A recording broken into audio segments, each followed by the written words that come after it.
he got treated, because that would be quite punitive for us. Yeah, there's no question of that, though. There's absolutely no question of that whatsoever. Which I was very surprised about. But if that is the growing sentiment, the EU has to be careful, because I do think the one thing this country never likes being done to it is bullying. No, we like bullying. London might go into Tier 3 this week. We have the Mayor of London wanting schools to go online. Wales have already put education online. And we are, what, less than 2 weeks away, 10 days away from Christmas, when it's all going to be opened up again. And we're going to be allowed to mix in household bubbles of 3 groups. And we have the warning that in January we're going to see wave 3. I mean, it's messy at the moment, isn't it? That's a polite. He's always trying to people please. He doesn't want to upset people. She sounded emotional, didn't she? Because she said 590 deaths a day is not a price worth paying. When have we had that to here? have our mulled We're wine losing that number open. every day here at the moment. 500, 600 a day. It's become the new norm. How can that be something we just don't even talk about? I know, because we've got so used to it. Really exposing the fact that Boris Johnson had called in some of the Swedish experts, where they'd been proven to be completely wrong, other sort of lockdown refuseniks here and so on. Reasonable enough to hear other voices, but it looks like he took their side, delayed the lockdown again, and as a result, they reckon between 10 and 15,000 lives may have been cost in the second wave, repeating the mistakes. But it does raise the question, if Wales's circuit breaker didn't work, our lockdown here seems to have worked, but the moment it's over... But he can't play. Good to talk to you guys. Thank you very much. Still to come on the programme, after a friendship that lasted 20 Christmas lights, but also a Christmas single, Laura.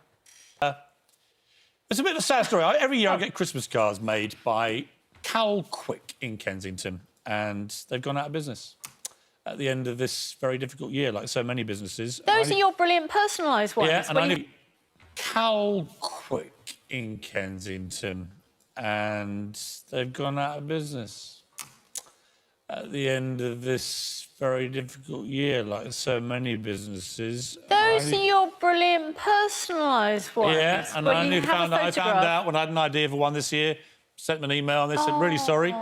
Phil Hurst, who runs it down there with Simon and Ben and all the guys, always incredibly professional, always very helpful, and they've shut down. And I'm very sad about it. But anyway, I had a little chat with Phil. That's a sign of the times, and Phil said, could he give me a cheeky shout-out to Chloe and Nancy, his wife and daughter? They watch every morning. Of course. Yeah. Least I can do. And thank you for all your service. And I'm just very sorry, like so many businesses, that it hasn't worked out this year. It must be so tough for people in that position, and I wish you all the very best with whatever you do next, and thanks for all your help. Yeah, it's been a rough time, hasn't it, for people, of course, health-wise, devastating, and then business-wise. We're going to speak to the Business Secretary, Alok Sharma, on the programme a little bit later on.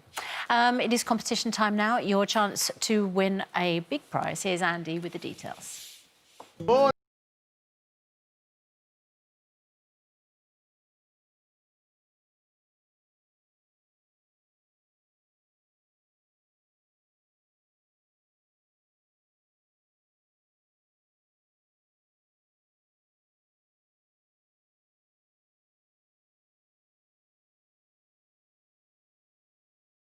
And in Britain. and the great thing about it is, you know, well, it is, and in the Queen Vic. So, so I turned. You went across the set, knocking pictures and them. Absolutely. People take their soap storylines very, very seriously. They certainly do, and you know, you don't.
Morgan and Susanna Reid.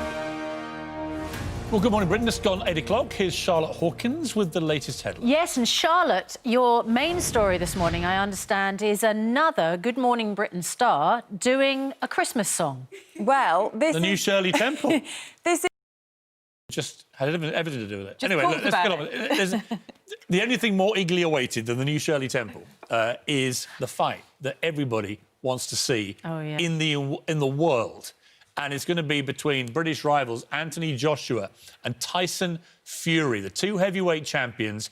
Anthony Joshua, of course, at the weekend had a thrilling win, brilliant win, against a very tough opponent, Kubrat Pulev, on Saturday night.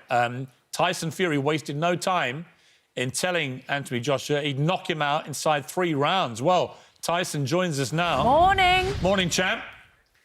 Good morning, guys. Nice to see you. Well, good to see you. What are you wearing this morning? You look spectacular. Now, you immediately responded to Joshua's thumping win with a direct challenge and a promise, really. You want to get in the ring with me, 3 rounds, it's all over. Yes, I did. The biggest fight that I can ever remember. This is bigger than when Lennox fought Frank Bruno, bigger than anything I can remember in British boxing, because you two guys are at the top of your game, you're champions. This is the one we all want to see. There are talks in the papers of a 2-fight deal worth £500 million. Well, that doesn't sound too bad, but... And I'm sure he is. If he's watching, what's your message to him? Tyson, if you were in the ring together, how would that fight pan out? Who took a lot of punches from Joshua and kept coming back. He kept laughing at him, which was a strange trait to have. Eventually, he did stop laughing when he bombed you in that last round, and everybody thought it's over. And then somehow you got up off the floor. It was the most remarkable thing I think I've ever watched in boxing. If I'm Anthony Joshua, completely outboxed him in the second round, second fight. You destroyed Wilder. Is there a clear path now for you two to get it on? Because it is the fight we all want to see. There is some word that Joshua may have to contractually do another fight first. No, I don't. Recently, since we last spoke to you, you got named on the shortlist for Sports Personality of the Year, the big BBC event, and you went public to say you don't want to be on the shortlist. Why was that? Because nicely to do something. I'd probably do it before it got to the other alternative. why, thank you, Piers. Tyson, I want to talk to you about... You've got your book out, The Furious Method, Tyson Fury. It's a very open, honest book, Tyson. You've always been open and honest. And, you know, you're the comeback king. The photographs on the back tell their own story. Into a set of rounds or chapters to actually help other people who might be feeling as dark as you were in your darkest moments. That's correct. Live a happier and more furious life. And I want to go through these. Exercise every day. I've found that problematic, it has to be said. Eat healthily. Ditto.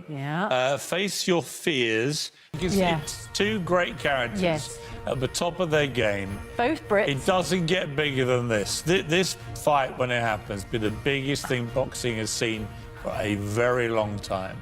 Reminds me of the great old years of Ali, Frazier, Ali, Foreman. You know, it's going to be great. Still ahead on Good Morning Britain. Could easy